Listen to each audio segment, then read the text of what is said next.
You were co-chair of the team that put together the Authentic Enterprise. Could you talk a bit about it and the kind of impact that it's having? Sure. So 2 years ago, or more than 2 years ago, Roger Bolton was president of the Page Society. And one of the primary missions of the Page Society is to advance the policy role of the Chief Communications Officer. So Roger said, well, if that's the case, then what's the future of the Chief Communications Officer? We should have a team go off and try to answer that question. Valerie DeMaria, who was at Motorola at the time, as CCO, and I co-chaired that. We had 19 team members, CCOs and agency people, great team, and we sort of dove into this question. Well, one of the things we quickly found out was, in order to answer the question that what is the future of the CCO, we had to answer what is the future of the CEO.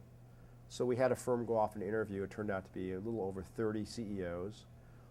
And before they could answer the question about the future of the CCO, they wanted to talk the future of business. What was on their mind? This is now, about 2.5, 3 years ago. They listed several forces of change, pretty obvious today.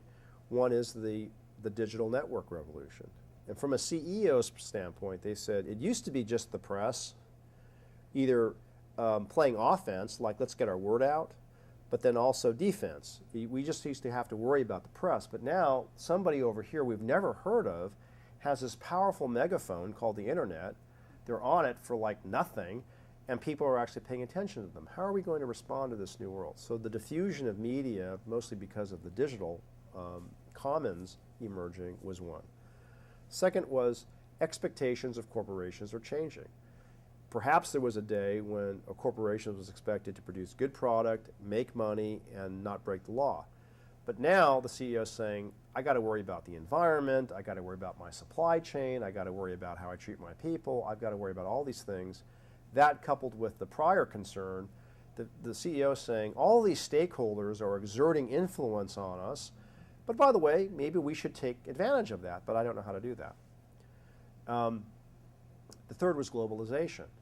About the same time we were doing this work, Tom Friedman's book, The World is Flat, came out.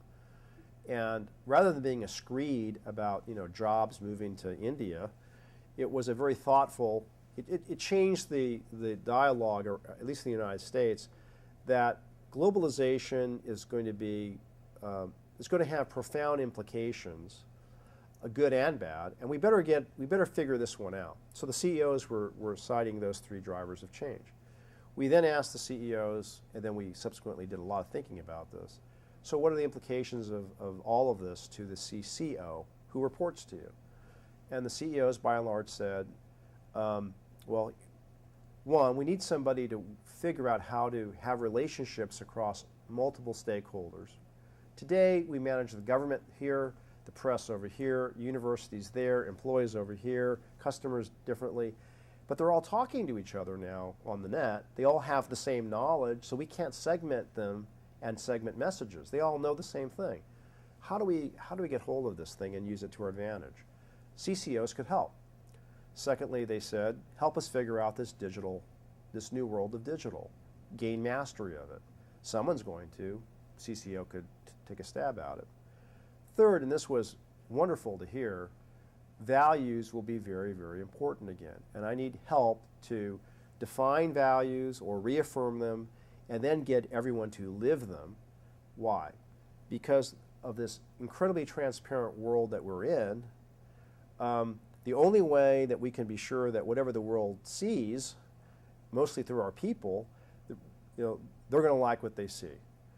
And I can't do that unless everybody actually is living the values that we espouse. And in some cases, we need help even defining them.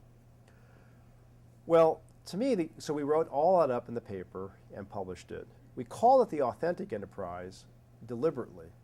And I just gave a little talk across the street here, and I talked about authenticity, because I think it's been misunderstood. You asked what has been the reaction. It's been a very good reaction. There are some recommendations in the paper, somewhat controversial, which is good. But one thing that I've observed is that people have equated authenticity with ethics. And And I said to them yesterday in this little talk, I said, we could have called the paper, we could have written a paper called the ethical enterprise, the socially responsible enterprise, the virtuous enterprise, the good enterprise, the unindicted enterprise, but we didn't. We call it the authentic enterprise. Why? Because every company should be ethical, every company should not break the law, every company should do the right thing. But great companies not only do all of those, which I believe are table stakes, but great companies are also unique in some way. Another way of saying it is, not every company values the same thing. So, like what? Well, we value innovation. At least we say we do. Well, and an insurance company or a bank might say, we don't value innovation because we value risk mitigation, right? Another company might say, we value team play in our culture. Other companies might say, we value individual achievement. Those are perfectly good differences, but they also make for unique companies. So authenticity isn't about doing good things, it's about being clear about what you want to be distinctly in the world, and then actually translating those words into action in the behavior of the company. So I think that the authentic enterprise gets talked up a lot if it does, because it's touched a nerve about lack of trust in corporations, which is very much true given what we've been through in the past 10 years here.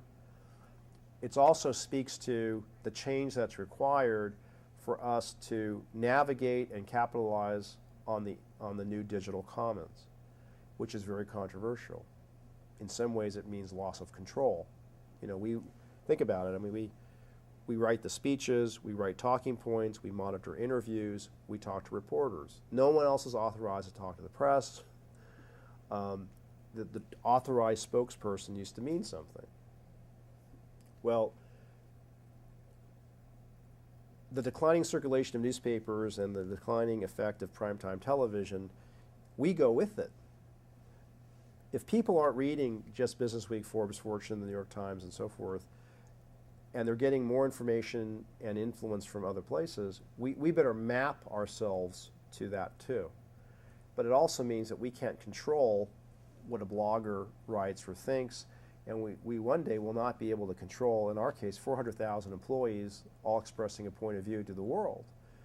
That gets back to values. So a lot of work comes back to what do we value in our case at IBM, and then what are the programs and operations that we have to put in place to ensure that employees are supported as we live what we espouse, what we aspire to be.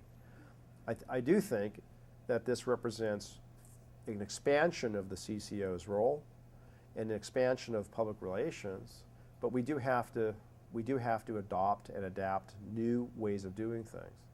And I think that a lot of companies are well on their way to doing that. Do you think that's why now the brand IBM is so trustworthy, and compared to how it was maybe in the 90s and, right.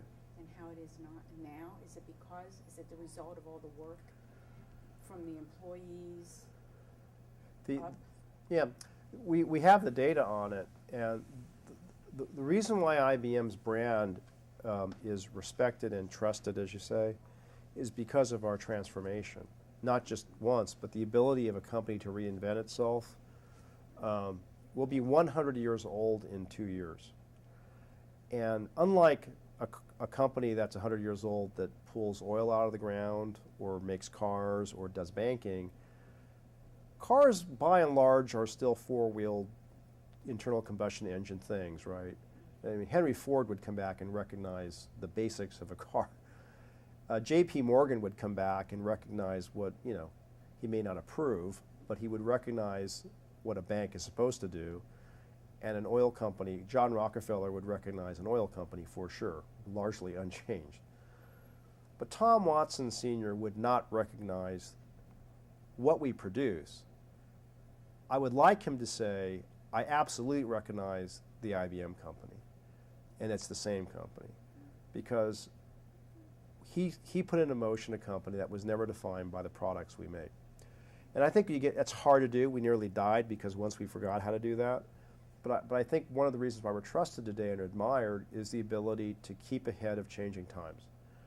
And our role in that, communications, is not just to sort of message that, although it's a big part of our work. It's to help identify those forces of change and then to mobilize the business to take advantage of them. I will always be haunted by the collapse of the company.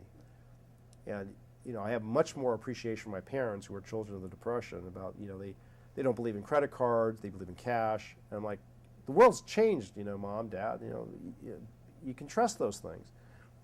They still remember what it was like as a kid, and they can't help themselves, right? I can't help myself. I always think that something's going to come along to kill IBM. It doesn't matter if we're very successful again, and therefore, I tend to try to keep an eye out on trends and their implications, authentic enterprise being, an example of that for our profession. So, being on the leading edge of change and not victims of change and not being victims of our own inaction, I think is an important lesson of my career, and I didn't set out to learn that one. Well, I want to thank you Sure. for spending some time with us. Well, thank you really for appreciate it. It's giving me the opportunity to talk here It's about been it. very interesting. Yeah, I hope so. Thank you very much.